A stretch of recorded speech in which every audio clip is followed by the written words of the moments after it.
Now, the newly legal 3D printed gun blueprints are a looming catastrophe. Now, the United States is the only country in the world that, following the gun massacre, has loosened its gun laws instead of making access to guns harder. It comes as little surprise then to read that less than a year after a mass shooting in Las Vegas, so that saw the killing or wounding of some 480 people, yet another law has been passed in America, one that makes it easier for people to get a gun. As of August 1st, which is tomorrow, Americans will be able to post and find plans for 3D printable guns online.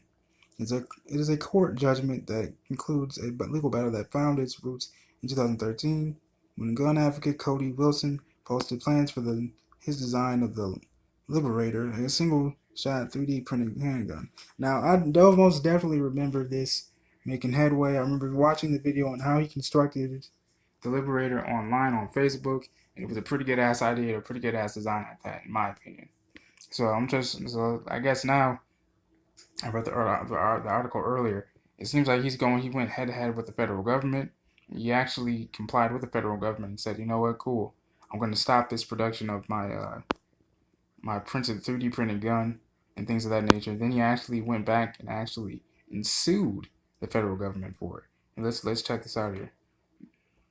Made almost entirely from ABS plastic, the only metal parts were the firing pin and a piece of metal included to comply with the Undetectable Firearms Act. Within weeks, the files had reportedly been downloaded over 1 million times. And I think that's where the big controversy is. It's the fact that, the files had already been downloaded over 1 million times by many people, and possibly by future criminals, according to a lot of law enforcement. And I quote, they see liberty as their right to make untraceable and unregulated guns that governments can neither track nor ban. End quote. And I think that's the big problem right there. Now, see, if you guys aren't familiar with my early work on my channel, I once did a video about martial law and pretty much the big grand scheme plan of the things. And one of them was martial law and how everything is going to come down when shit hits the fan and things like that. And so I think I pretty much stood by martial law and things of that nature. But anyway, that's another video for another time.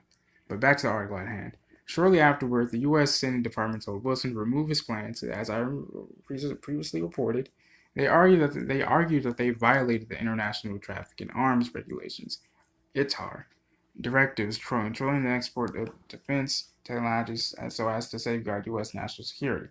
Wilson complied, but then sued the federal government, which I found so fucking interesting and so crazy, man. I'm not crazy in a bad way, but crazy in like, oh damn, this is good as hell. It led to the current settlement that led to Wilson publish gun plans freely. Gotta love privilege. The right to bear arms. In regards to this, what I just read, the trump card in any American political card game won again. Which is why not? I mean, are we not? I have just one question: are we not bending the Constitution, or are we trying to do away with it? For the U.S., awash as it is with guns, this addition will likely not have a major impact.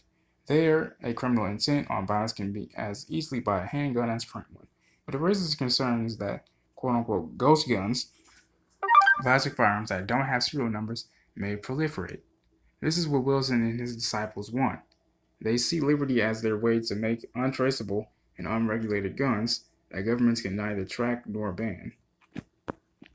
For those who have not drunk the Kool-Aid, which is spelled incorrectly, spelled with a K, not a C, of the Second Amendment, there are obvious concerns in this. Would-be terrorists may as well see the 3D printed gun as being a useful addition to their deadly arsenals, and that is in the U.S. Now, see, here's the thing, and I'm going to go back to the universal law here.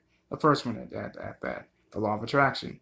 If you keep focusing on it, then that's what's going to happen. It's going to happen. But I understand, you want to look at both sides of the coin, and wait and just balance everything out. I get it. Anyway, once these plans are freely distributed, we can never know for sure where guns may eventually be printed. For the moment, British police seem relatively unconcerned. The printers needed to make guns are too expensive for most. Guns that have been printed are prone to breaking, making them a risky choice for someone who wants a clean shot. And no matter how many 3D guns you have, without ammunition, they are harmless. Stories abound of British criminals so short on the right caliber ammunition for their metal firearms that they wrap their rounds in sticky tape to fit. Currently, according to the Home Office, possessing a blueprint for a 3D printed gun is not currently an offense. And quite frankly, I don't think it should be, unless, if the proper precautions are taken.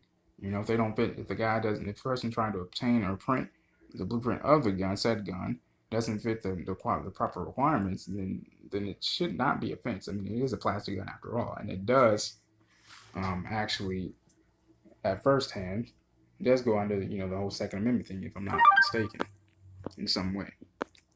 If I'm wrong, please feel free to educate me in the comment section below. Certainly, Britain's firearms experts seem more concerned with the recent spike in antique firearms being used in crimes.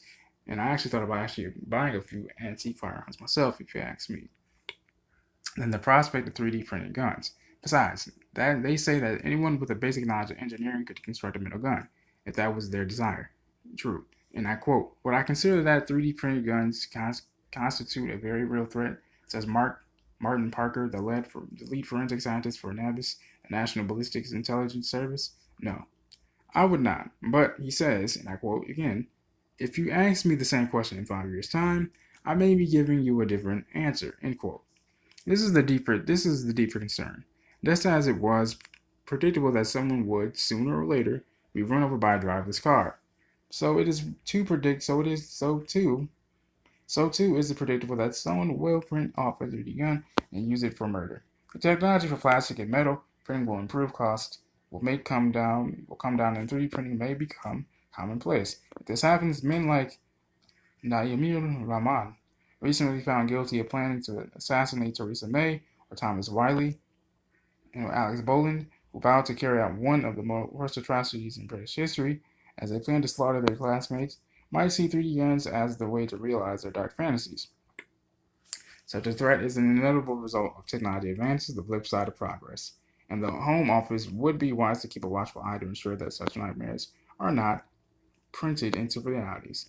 There is an inevitable task. Pandora's box was opened when Wilson published his first plan, and it will need imaginative thinking to navigate this brave new world. Perhaps the American comedian Chris Rock was onto something when he said that, and I quote, and I remember this. I remember him saying this, and his bigger and blacker special was one of my favorite. It's one of my favorite stand specials of all time, if you ask me. When he said, "We don't need gun control, we need bullet control." So then that way, if someone shoots you, they can buy their bullet back. So that way when you shoot somebody and they drop to the ground, you can say, "I believe you have my property." And to go with that recollection, if I'm not correct. But to end the article, but ignoring such a source of power could mean that while the revolution may not be televised, it could one day be downloaded. Shout out to Lane Overton, the executive director of Action on Armed Violence and author of Gun Baby Gun. This is your boy Streetsman. I hope you guys enjoyed the video. Please let me know what you guys think about this. Do you guys think the 3D printed gun is gonna bring forth more violence, or do you think it's gonna be as harmless as a pillow? Let me know in the comment section below. This is your boy Speaks, and God bless.